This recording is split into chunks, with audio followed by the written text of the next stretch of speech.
ఇవాల్టి నుంచి టీడీపీ మహానాడు జరగనుంది. 3 రోజుల పాటు అట్టహాసంగా టీడీపీ మహానాడు నిర్వహించనున్నారు. కడపలో సభా వేదిక సిద్ధమైంది.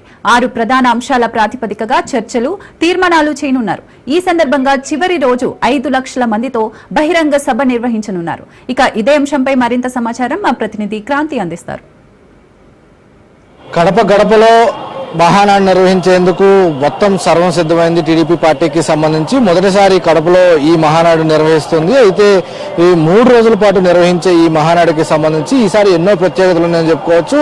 ముఖ్యంగా నారా లోకేష్ యువతకి సంబంధించి కొన్ని 6 ప్రతిపాదనలకి సంబంధించిన తీర్మానాలను అయితే ప్రతిపాదించడం జరిగింది. ఈ నేపథ్యంలోనే ఆ తీర్మానాలతో పాటు మరికొన్ని తీర్మానాలు కూడా ఈసారి మహానాడు వేదికగా అటు యువత ముఖ్యంగా ప్రజలకి సంబంధించి కూడా వాటిపైన సుదీర్ఘ చర్చ జరిగే అవకాశం కనపడుతుంది. ఇక మొదటి రోజు తీసుకుంటే ముఖ్యంగా మహానాడు 27వ తారీఖు మొదటి రోజు తీసుకుంటే పూర్తి స్థాయిలో ఈ రోజు అటు సభ్యత్వాల నమోదు కావచ్చు, అదేవిధంగా దాంతోపాటు సభ్యత్వాల నమోదు తర్వాత దానికి సంబంధించి జ్యోతి ప్రజ్వలన కావచ్చు, ఇతర అంశాలన్నిటి కూడా మొదటి రోజు సభ సంస్థాగత నిర్మాణం, భవిష్యత్తు కార్యాచరణతో పాటు టీడీపీ మౌలిక సిద్ధాంతాలు, అదేవిధంగా మంత్రి లోకేష్ ప్రతిపాదించిన 6 సూత్రాలు కూడా ఆవిష్కరణ, పార్టీ నియమావళిలో సవరణలపైన ప్రధాన చర్చ జరిగే అవకాశం అయితే ఉంది. అదేవిధంగా పార్టీ జాతీయ అధ్యక్షుడు ఎన్నికకు సంబంధించి కూడా ఆ రోజు నోటిఫికేషన్ ఇవ్వనున్నారు. అదేవిధంగా ఆ రోజు అంటే మొదటి రోజు ఉదయం 8:30 గంటలకు ప్రతినిధుల నమోదుతో పాటు అటు పసుపు పండగ ప్రారంభమవుతుంది. అనంతరం ఫోటో ఎగ్జిబిషన్, రక్తదాన శిబిరాలు ప్రారంభం కానున్నాయి. ఉదయం 10:45 గంటలకు పార్టీ జాతీయ అధ్యక్షుడు, పొలిట్ బ్యూరో సభ్యులు, ఇతర ముఖ్య నాయకులు వేదిక పైన చేరుకోవడం జరుగుతుంది. పార్టీ జెండాను ఆవిష్కరించి జ్యోతి ప్రజ్వలన చేసి పార్టీ వ్యవస్థాపక అధ్యక్షుడు నందమూరి తారక రామారావు విగ్రహానికి పుష్పాంజలి ఘటించడం జరుగుతుంది. ఇక అనంతరం మా తెలుగు గీతాలాపనతో మహానాడు లాంఛనంగా ప్రారంభమవుతున్న పరిస్థితి అయితే ఉంది.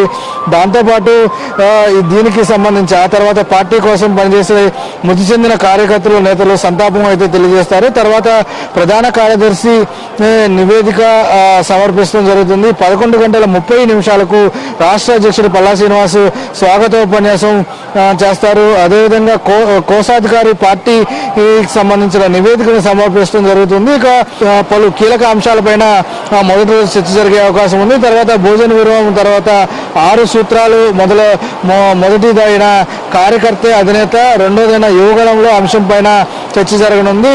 మై టీడీపీ యాప్తో పాటు కార్యకర్తల సంక్షేమం కోసం చేపట్టాల్సిన కార్యక్రమాలపైన కూడా చర్చించున్నారు. ఇక రెండో రోజు బుధవారం ప్రతినిధులు సభతో పాటు అటు పార్టీ వ్యవస్థాపక ఎన్టీఆర్ సంబంధించిన 102వ జయంతిని పురస్కరించుకుని ఆయనకు ఘన నివాళులు అయితే అర్పించుకున్నారు. అనంతరం 6 సూత్రాల్లో 3వదైన తెలుగు జాతి విశ్వఖ్యాతి, 4వదైన స్త్రీశక్తి, 5వ అంశం సామాజిక న్యాయం, పేదల ప్రగతి, చివరిది అన్నదాతకు అండగా పైన చర్చించి తీర్మానాలు అయితే చేస్తారు. సాయంత్రం 5:30కు పార్టీ జాతీయ అధ్యక్షుడు ఎన్నిక, ప్రమాణ స్వీకారం, అధ్యక్షుడి ప్రసంగం అయితే ఉంటాయి. 3వ రోజు మధ్యాహ్నం 2 గంటలకు తర్వాత నుంచి 2 గంటల నుంచి 5 గంటల వరకు కూడా 5 లక్షల మందితో భారీ బహిరంగ సభ అయితే నిర్వహిస్తారు. అయితే దీనికి సంబంధించి మరోపక్క ఇప్పటికే అటు వర్షాల కారణంగా అనేక ఇబ్బందులు ఎదురవుతున్నప్పటికీ కూడా సభ ఆయన క్యాంపు కార్యాలయం ఇలా అన్నిటికీ కూడా ఇప్పటికే సిద్ధం చేసిన పరిస్థితి అయితే ఉంది.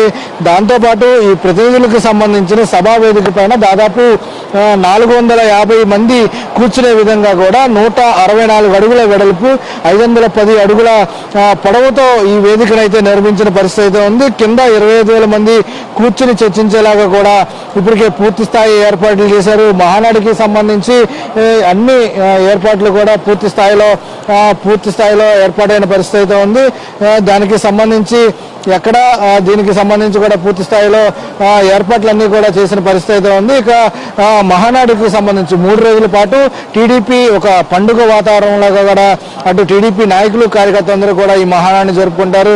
దానిలో భాగంగానే పూర్తి స్థాయిలో ఇక్కడ వర్షాలు వచ్చినప్పటికీ కూడా ఎటువంటి ఇబ్బంది కలగకుండా పూర్తి స్థాయిలో ఏర్పాట్లు చేయడం, అదేవిధంగా రాష్ట్రం నలుమూల నుంచి కూడా కాకుండా దేశ విదేశాల నుంచి వచ్చే వరకు కూడా ఇక్కడికి వచ్చే ఎవరికి కూడా ఎటువంటి ఇబ్బందులు లేకుండా పూర్తి స్థాయి ఏర్పాట్లు చేస్తున్నారు. అదేవిధంగా ఈసారి మహానాడుకి ప్రత్యేకంగా 6 తీర్మానాలు లోకేష్ అయితే ప్రతిపాదించారు. దానికి సంబంధించి కూడా పూర్తి స్థాయిలో చర్చ జరిగి ఆ తీర్మానాలు కూడా మహానాడులో తీర్మానానికి సంబంధించి ఆమోదం లభించే అవకాశం కనబడుతుంది. పూర్తి స్థాయిలో మహానాడుకి సంబంధించి కూడా ఏర్పాట్లన్నీ పూర్తయ్యాయని కూడా చెప్పుకోవచ్చు.